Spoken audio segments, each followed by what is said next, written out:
සියලු දෙනාම සාදරයෙන් පිළිගන්නවා අදත් අපේ ප්‍රීමියම් තියටර් එකට.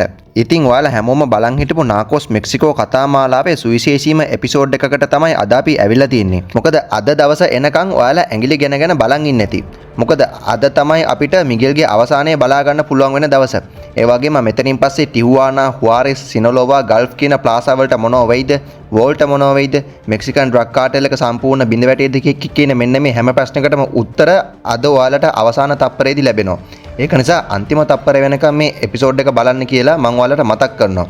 ඒ වගේම බාධක ගොඩාක් මැද්දේ ආපු මගේ channel එක මේ වෙද්දි subscribersලා 12000ක් ලං කරලා තියෙනවා. ඉතින් කිසිම අමතර ප්‍රචාරණයක් නැතුව මට මේ තත්ත්වයට එන්න ලැබුණේ ඇත්තටම ඔයාලා නිසා. ඉතින් ඒකට ඔයාලට ගොඩක් ස්තුතියි. එහෙනම් මගේ මැරෙව සෙට් එක තේ එකක්කේම හදාගෙන ලෑස්ති වෙන්න මිගෙල් ආන්කේ ෆෙලික්ස් ගලියානෝගේ අවසාන ගමන දකින්න.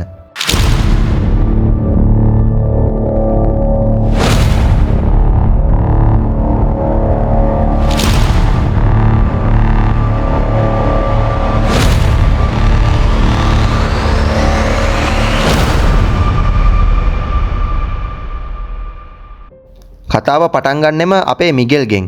මෙතනදී එයා මරියා එක්කයි එයාගේ ළමයි දෙන්න එක්කයි උදේ කෑම ගන්න ගමන් සතුටින් කාලය ගෙවනවා. ඊට පස්සේ අපිට පෙන්නනවා ඇමරිකාවේ ලොස් ඇන්ජලිස් වල තියෙන කලී කාටෙල් එකට අයිති කොකේන් ගබඩා කරලා තියෙන හයිඩවුට් ප්ලේස් එකක්. මෙතන ඇත්තටම කොකේන් ටොන් 20ක් ගබඩා කරලා තියෙනවා. මෙතනදී එතන ඉන්න ගබඩාවේ මැනේජර් එයාලට බියර් කේස් එකක් ගන්න කියලා එතන ළඟපාත තියෙන ෂොප් එකට යනවා. ඉතින් බියර් ටිකක් අරගෙන ඒකට සල්ලි ගෙවලා එළියට බහිද්දී එකපාරටම ෆෙඩරල් පොලිසියෙන් මේ ගබඩාවට කඩාගෙන පනිනවා. මේක ඇත්තටම වෙන්න බැරි දෙයක්. මොකද කලී කාටෙල් එක වැඩ කරපු විදිය අපි නාකෝස් කොලොම්බියා TV සීරීස් එකේදී දැක්කනේ. මෙතනදී අර මැනේජර් කාර්යය ෂේප් එකේ මාරු වෙනවත් එක්කම මේ සීන් එක මෙහෙමම කට් වෙනවා. කතාව ආපහු අපිට මිගෙල්ව පෙන්නනවා. මෙතනදී අපේ චාපෝ මිගෙල්ව මීට් වෙන්න ඇවිල්ලා කියනවා එයාගේ ඡන්ද වැඩේටත් උදව් කරපු එකේ එයා පොරොන්දුනා වගේම හෙක්ටට ආපහු ප්ලාසා එකට එන්න දෙන්න කියලා. ඒත් මිගෙල්ගේ හිතේ තාමත් මේකට වැඩි කැමැත්තක් නැහැ. හැබැයි චාපෝ දිගින් දිගටම මිගෙල්ට කන්වින්ස් කරන නිසා මිගෙල් මේක ගැන හිතලා බලන්නම් කියලා කියනවා. අපි බලමුකෝ ඉතින් මූ මොනව කරයිද කියලා. මෙතනදී චාපෝ ගියාට පස්සේ අසුල් පවා මිගෙල්ට කියනවා හෙක්ටර් පැල්ම සමාව ගන්න ලෑස්ති නම් අපි යාට එන්න දෙමුයි කියලා. ඒ වගේම හෙක්ටර්ගේ ෆැමිලි එක හැංගිලා ඉන්න තැන ගැනත් මිගෙල් මේ වෙද්දිත් දන්නවා. මිගෙල්ගේ මුණ දැක්කාම නම් මට නම් මුව ඇල්ලුවේ නැහැ. කතාව ඊට පස්සේ අපිට වෝල්ට් පෙන්නනවා.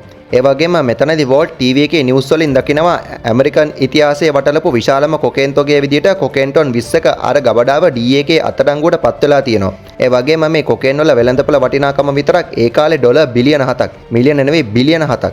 ඉතින් මේ වෙච්ච දේ පාචෝ ඇතුළු කලී කාටෙල් එකට දැනෙන පාඩුවක් වුණා. මේ අතර අපිට පෙන්නනවා කලී කාටෙල් එකේ කොකේන් තොගය වැටලීමත් එක්ක ඒ ආරංචිය බෙන්ජමින් ඇතුළු අරියානෝ ෆීලික්ස් පවුලක් දැනගන්නවා. දැන් ඉතින් මෙයාලා හොඳටම තද වෙලා ඉන්නේ. ඇයි ඉතින් මෙයාලගේ සල්ලි ලැබෙන එක ගොඩක් අඩු වෙනවනේ. ඒකත් එක්ක අපි බලමු මෙයාලා ඉස්සරහට මොනව කරයිද කියලා. මේ අතර මේ වෙච්ච දේත් එක්ක පාචෝ ඇවිල්ලා මිගෙල්ව ගුවාඩලහාරාවලදී හම්බ වෙනවා. මෙතනදී පාචෝට නම් ඩොලර් බිලියන 7ක් පාඩුනා කියලා ගාණක්වත් නැහැ. මොකද මෙයාලට කොකේන් ආයි හදාගන්න පුළුවන්නේ. හැබැයි මෙතනදී මිගෙල් try කරන්නේ කලී කාටෙල් එකට උන මේ පාඩුවත් එක්ක බොරදියේ මාළු බාන්න. මොකද මිගෙල් කොහොමත් කරන්නේ මේ වගේ වැඩනේ. මෙතනදී මිගෙල් පාචෝගෙන් ඉල්ලනවා එයාලට දෙන්න තියෙන සල්ලි වෙනුවට එයාලට කොකේන් ටු කොකේන් බිස්නස් කරන්න ඕනි කියලා.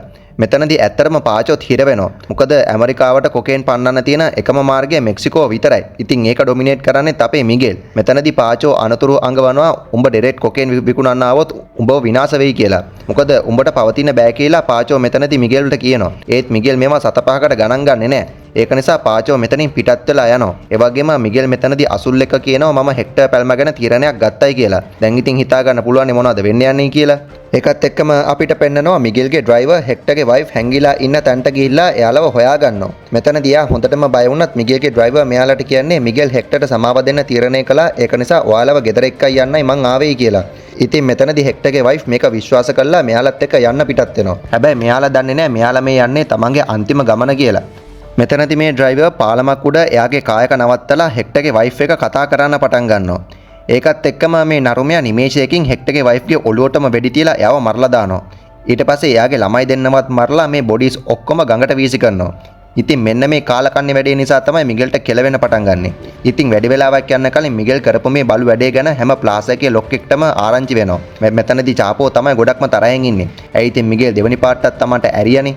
මෙතනදී මිගෙල් හුවාන්ගෙනුත් පලිගන්න කියලා හිතාගෙන මාටා මොරොස් වල තියෙන එයාගේ රෙස්ටෝරන්ට් එකත් ගිනි තියලා දානවා. ඉතින් මෙතනදී හුවාන් තරහෙන් වීරු වැටෙද්දී මිගෙල්ගෙන් පලිගන්න මෙයා තීරණය කරනවා. ඒ වගේම මරියටත් මිගෙල් හෙක්ටර්ගේ ෆැමිලි එකට කරපු මේ ජරා වැඩේ ගැන ආරංචි වෙනවා. මෙතනදී නම් මරියට දෙන්නේ දරා ගන්න බැරි කලකිරීමක්. ඉතින් මෙතනදී මරියා මේක ගැන මිගෙල්ගෙන් ප්‍රශ්න කළාම එයා කියන්නේ එයා කලේ හරි දේ කියලා. ඒත් මෙතනදී මරියා මේ මිගෙල් කරපු අන්ත සක්කිලි වැඩේට එයාට හොඳටම බයිනෝ විතරක් නෙමෙයි මිගෙල්ට හොඳ පිහිපාරකුත් දීලා එයාට ගෙදරින් යන්නත් කියනවා. ඉතින් අන්තිමට ඒක නිසා මිගෙල් තුවාලේ පිටින්ම මරියාගේ ගෙදරින් පිටත් වෙලා යනවා. මේ අතර අරියානෝ ෆීලික්ස් පවුලත් මිගෙල් හෙක්ටර් කරපු මේ අසික්කිත වැඩේ ආරංචි වෙලා මේක ගැන කල්පනා කරනවා. මෙයාලා හොඳටම දන්නවා මිගෙල් මේ හදන්නේ එයාලව බය කරවන්න කියලා. මොකද කොකේන් තියෙන්නේ මිගෙල් ගාව විතරයිනේ. ඒත් මෙතනදී එඩීනා ඒකට හරි අපූර්ව විසඳුමක් දෙනවා. මොකද එයා ඉසබෙලත් එක්ක බිස්නස් කරන නිසා එයාට නෝත් වැලි කාටල් එකෙන් ඩිරෙක්ට් කොකේන් ගන්න පුළුවන් කියන කතාව එඩීනා මෙතනදී බෙන්ජමින්ට හෙලි කරනවා. ඉතින් බෙන්ජමින්ුත් මේකට කැමති වෙනවා. ඉතින් අපි බලමුකෝ මේකත් එක්ක මොනවා වෙයිද කියලා.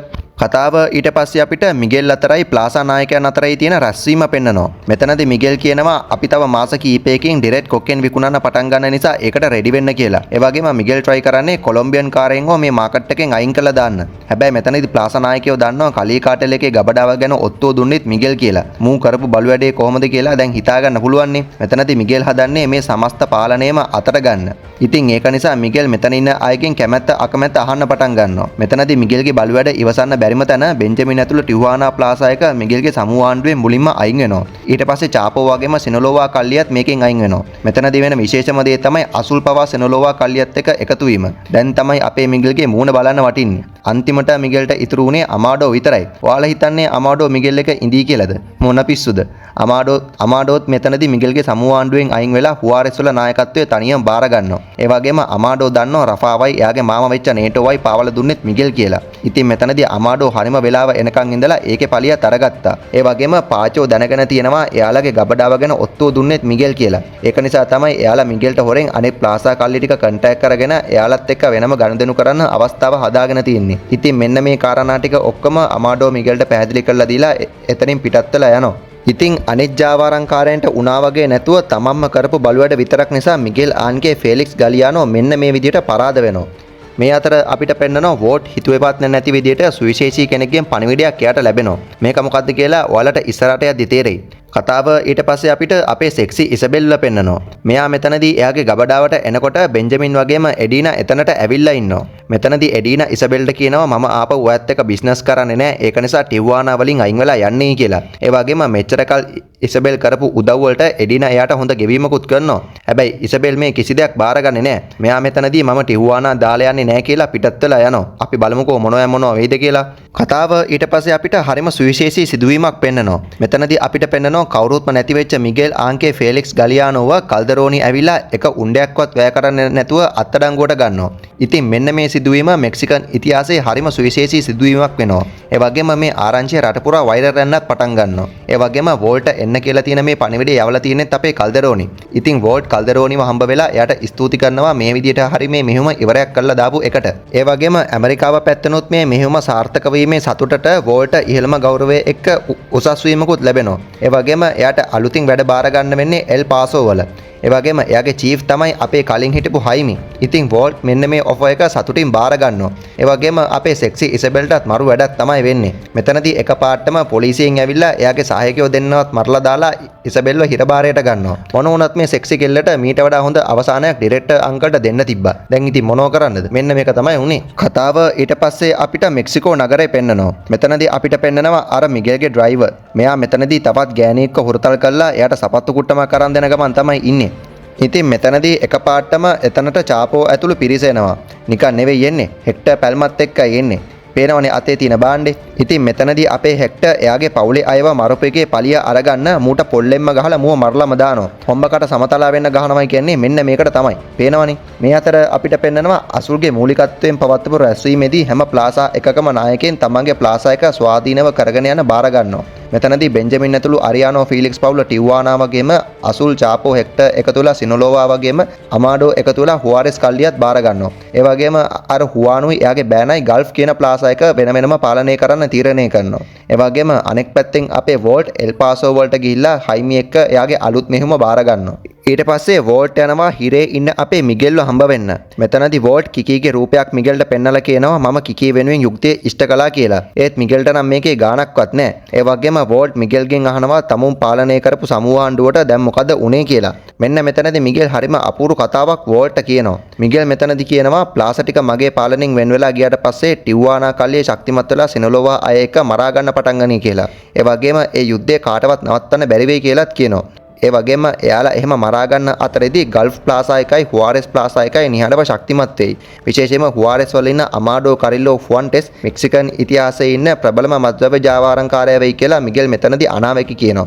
ඉතින් මෙන්න මේ හැම දෙයක්ම වෝල්ට් නිහඬව අහන් තමයි ඉන්නේ. ඒ වගේම මිගෙල් මේ කියපු දේවල් ගැන වෝල්ට්ගේ හිතේ පට්ට කුතුහලයක් තියෙනවා. ඉතින් ඇත්තටම මිගෙල් මේ කියපු දේවල් වෙනවද නැද්ද කියන එකට අපිට තර්ඩ් සීසන් එකේදී උත්තර ලැබෙනවා. එහෙනම් මෙන්න මෙතනින් සෙකන්ඩ් සීසන් එක සම්පූර්ණයෙන්ම ඉවර වෙනවා. ඉතින් මේ දක්වා මේ සීරීස් එකත් එක්ක රැඳිලා හිටපු ඔයාලා හැමෝටම ගොඩක් ස්තුතියි. එහෙනම් තර්ඩ් සීසන් එකකින් ඉක්මනටම හම්බ වෙන්නම්. හැමෝටම සුබ දවසක්.